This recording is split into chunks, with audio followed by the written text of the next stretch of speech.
ನಮಸ್ಕಾರ. ಸಹಕಾರಿ ಟಿವಿಗೆ ಸ್ವಾಗತ. ಮೊದಲು ಮಾನವನಾಗು. ನಾನು ಎಚ್.ಎಸ್. ಸುಧೀಂದ್ರ ಕುಮಾರ್.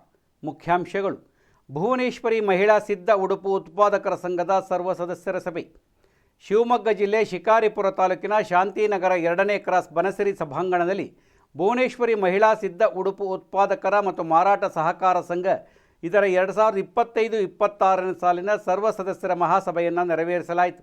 ಸಂಘದ ಅಧ್ಯಕ್ಷರಾದ ಶ್ರೀಮತಿ ಶಿವಮ್ಮ ಬಸವರಾಜಪ್ಪ ಅಧ್ಯಕ್ಷತೆ ವಹಿಸಿದ್ದರು. ಮುಖ್ಯ ಅತಿಥಿಗಳಾಗಿ ಡಾಕ್ಟರ್ ಬಿ.ಡಿ. ಬೋಕಾತ್ ಸಹಕಾರ ರತ್ನ ಪುರಸ್ಕೃತರು, ಕರ್ನಾಟಕ ರಾಜ್ಯ ಮಹಿಳಾ ಸಹಕಾರ ಮಹಾಮಂಡಲದ ನಿರ್ದೇಶಕರಾದ ಶ್ರೀಮತಿ ಲಕ್ಷ್ಮೀ ಪಳನಿಕುಮಾರ್, ಬಸವೇಶ್ವರ ಸಹಕಾರ ಒಕ್ಕೂಟ ಸಂಘದ ಅಧ್ಯಕ್ಷ ಟಿ. ಪರಮೇಶ್ವರಪ್ಪ, ಉಪಾಧ್ಯಕ್ಷರಾದ ಶ್ರೀಮತಿ ಶಶಿಕಲಾ ಮಂಜಪ್ಪ ಭಾಗವಹಿಸಿದ್ದರು.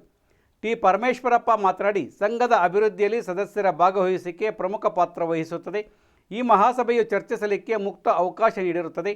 ಇದನ್ನು ಸದಸ್ಯರು ಸದುಪಯೋಗಪಡಿಸಿಕೊಳ್ಳಬೇಕು ಎಂದು ತಿಳಿಸಿದರು. Doctor BD. ಬೋಕಾಂತ್ ಸರ್ವ ಸದಸ್ಯರನ್ನು ವರ್ಷಕ್ಕೆ ಒಮ್ಮೆ ಕರೆದು ಲೆಕ್ಕಪತ್ರಗಳನ್ನು ತಿಳಿಸುವುದು ಆಡಳಿತ ಮಂಡಳಿಯವರ ಜವಾಬ್ದಾರಿಯಾಗಿರುತ್ತದೆ ಎಂದರು. ಸಂಘವನ್ನು ಬಲವರ್ಧನೆಗೊಳಿಸುವುದು ಆಡಳಿತ ಮಂಡಳಿಯವರ ಶ್ರಮದಿಂದ ಸಾಧ್ಯ. ಸಂಘವು ಉನ್ನತ ಮಟ್ಟಕ್ಕೆ ಬರಲು ಸದಸ್ಯರು ಸಂಘದಲ್ಲಿ ವ್ಯವಹಾರ ನಡೆಸಬೇಕು, ಹೆಚ್ಚಿನ ಸಂಖ್ಯೆಯಲ್ಲಿ ಸದಸ್ಯರ ನೋಂದಾವಣಿಯಾಗಬೇಕು ಎಂದು ಅಭಿಪ್ರಾಯಪಟ್ಟರು. ಸಂಘದ ಅಧ್ಯಕ್ಷರಾದ ಶ್ರೀಮತಿ ಶಿವಮ್ಮನವರು, ನಮ್ಮ ಸಂಘದಲ್ಲಿ ಸಾಲ ಪಡೆದ ಸದಸ್ಯರು ಸಕಾಲಕ್ಕೆ ಮರುಪಾವತಿ ಮಾಡಬೇಕು, ಇನ್ನೂ ಹೆಚ್ಚಿನ ಸದಸ್ಯರು ಸದಸ್ಯತ್ವ ಪಡೆದುಕೊಳ್ಳಬೇಕು, ಠೇವಣಿಗಳನ್ನು ತೊಡಗಿಸಬೇಕು. ಸಂಘದ ಅಭಿವೃದ್ಧಿಯಲ್ಲಿ ನಿಮ್ಮ ಸಹಕಾರ ಮುಖ್ಯ ಎಂದರು. ಆಡಳಿತ ಮಂಡಳಿಯವರ ಸಹಕಾರವೂ ಸಹ ಬೇಕು ಎಂದು ತಿಳಿಸಿದರು. ಆಡಳಿತ ಮಂಡಳಿ ನಿರ್ದೇಶಕರು, ಸಂಘದ ಸರ್ವ ಸದಸ್ಯರು ಪಾಲ್ಗೊಂಡು ಮಹಾಸಭೆಯನ್ನು ಯಶಸ್ವಿಗೊಳಿಸಿದರು.